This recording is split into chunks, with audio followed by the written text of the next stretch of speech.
कभी कभी कुछ लोग मरकर भी नहीं मरते। उनकी आत्मा अधूरी इच्छा के साथ इस दुनिया में भटकती रहती है। आज की कहानी एक ऐसे ही शख्स की है जो मरा जरूर पर लौटा, और जब लौटा तो उसका मकसद सिर्फ एक था, बदला। उत्तर प्रदेश के एक छोटे से गांव धौलपुर में एक पुराना खंडहर था। लोग उसे रघुवीर हवेली के नाम से जानते थे। कोई वहां जाता नहीं था। कहते हैं वहां अब भी रघुवीर की आत्मा भटकती है, वही रघुवीर जो अपने ही भाइयों के हाथों मारा गया था। पर कहानी की शुरुआत होती है आज से 4 साल पहले, जब शहर से एक लड़का अंशुमान रिसर्च करने गांव आया।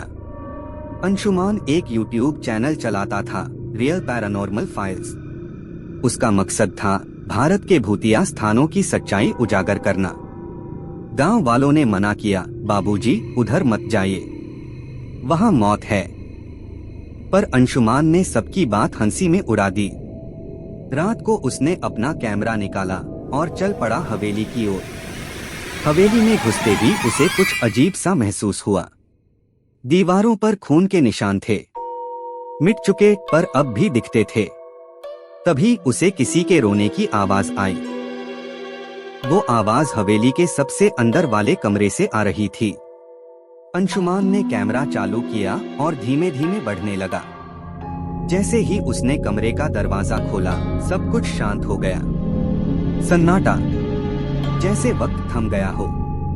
कमरे के बीचों बीच एक आदमी की परछाई खड़ी थी। सफेद धोती, खून से लथपथ छाती और आंखें लाल अंगारों जैसी।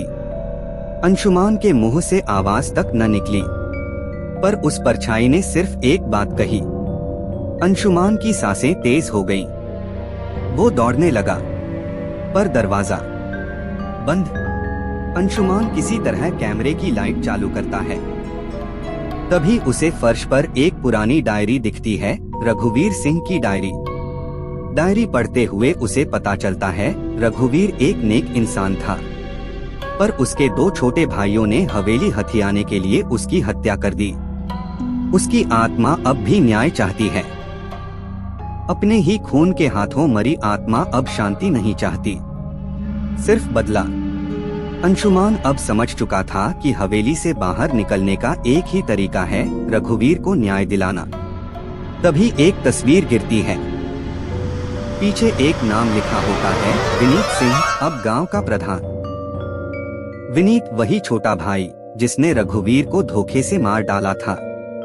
अंशुमान जैसे ही हवेली से निकलने की कोशिश करता है, रघुवीर की आत्मा उसका रास्ता रोकती है। उसका खून चाहिए मुझे, वरना तू नहीं बचेगा। अंशुमान समझ गया, अब वो सिर्फ एक यूट्यूबर नहीं, अब वो माध्यम बन चुका है बदले का। अगली सुबह अंशुमान ने गांव वालों को इकट्ठा किया। विनीत को सामने बुलाया और सबूतों के साथ डायरी, तस्वीरें और रिकॉर्डिंग दिखाई।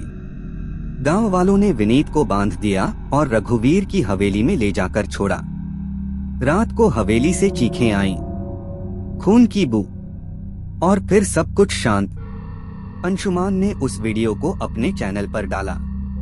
वीडियो वायरल हुआ, लेकिन 1 हफ्ते बाद अंशुमान गायब हो गया। लोग कहते हैं रघुवीर की आत्मा को तो शांति मिल गई, पर अब अंशुमान खुद बन चुका है हवेली का नया रक्षक। जो भी हवेली में बिना इजाजत आएगा, वो लौट कर नहीं जाएगा। अगर आपको ये कहानी डरावनी लगी हो तो वीडियो को लाइक और शेयर जरूर करें। और हाँ, अगली बार जब किसी वीरान हवेली के पास से गुजरे, एक बार पीछे जरूर देखिएगा, शायद कोई आपको देख रहा हो।